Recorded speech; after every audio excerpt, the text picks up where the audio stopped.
Hi everybody, welcome to the Pendulum checklist video. Just wanted to run through some things here with Glenn. So Glenn, would you like to start on maybe a bit of registration times and stuff? Certainly, yeah. Registration will open at about 7:30 for the race that starts at 9:30. What about equipment, Glenn? Yeah, certainly. I mean, it's really important that we have the right kit. It's a different microclimate, the top of Cheviot. It is. So your best plan for the worst.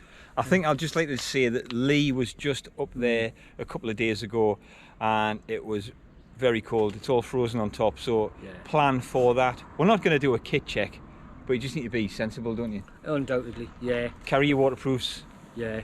Of course, we've got the mountain rescue there. We have, but yeah. However, we don't wish to call on them if we don't have to. That's right.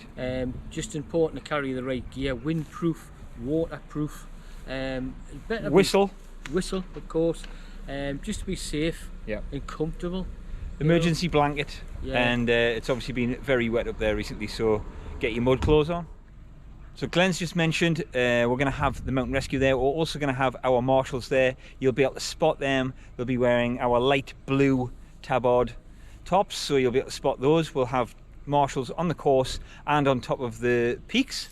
Can I just mention it? If it's important if you pull out, we'll mention this in the race brief.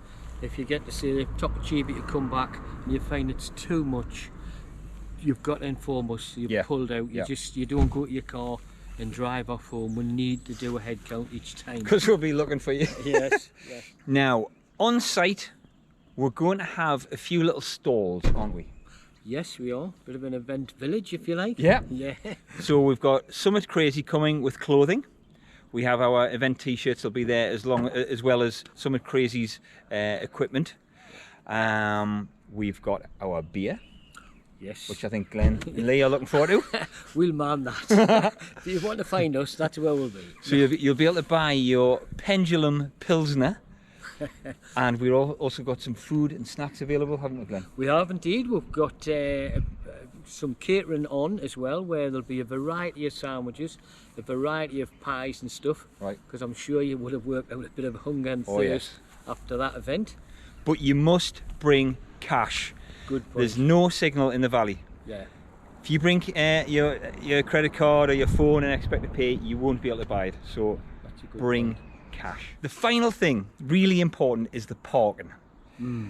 Now, we've kept the numbers low this year to 150 because we don't want to overwhelm the valley. Yeah, that's right. I've taken the opportunity, because I was in the valley a couple of days ago, I've filmed the various parking options that you have. There's 4. What we're trying to avoid is you driving up to the top of the valley to try and get the best spot.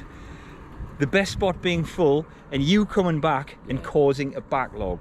So if you're driving through the valley, you see a car parking sign available, you're only going to be at a maximum of a quarter of a mile away from the start, take that spot. Yeah. Also, please consider car sharing. Yeah. So I'll put the parking video in the next little segment. We're really looking forward to seeing you there.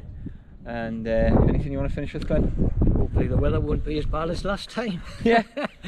But prepare for the worst. Yeah, good point. All right. Thanks for watching, guys. Thank you. See you then. Okay, guys, parking on the Pendulum. When you get to the top of the valley, there's 3 places you could park. This is a former forestry track. They've finished the forestry work here. There's space for about 10 cars here. You notice the very dark tarmac stones there. Please don't block the path, just in case the farmers do need to get up there. But you can get about 10 cars here. Shortly after this shepherd's cottage up here, there is a parking area on the left hand side, which you can get about 20 cars in, I would assume. Just here. I'll even drive in. So obviously not into the shepherd's cottage area, into this area here. We get 15 to 20 cars in here. I've just found another one This is right next to a hill called Cold Law. You can probably get about 5 to 10 cars in there. It's much bigger than a passing place. So there's another spot. In fact, this whole section here, nice flat spaces on the left hand side. Please park responsibly. We do not want to upset the landowners or the people working out here in the valley. Do not cause obstructions. Please be respectful if they are confronted by the landowners. And here we are. This is the car park at Langley Ford. I think if you can all park nice and close together, we can maybe get about 50 cars up here. We'll be here the night before to section off our bit, so we'll see you on the day. One final thing, guys. This is a message from Lee. He's watching for poles. Anybody seen using poles may face a punishment. He's mentioned burpees, so just be warned.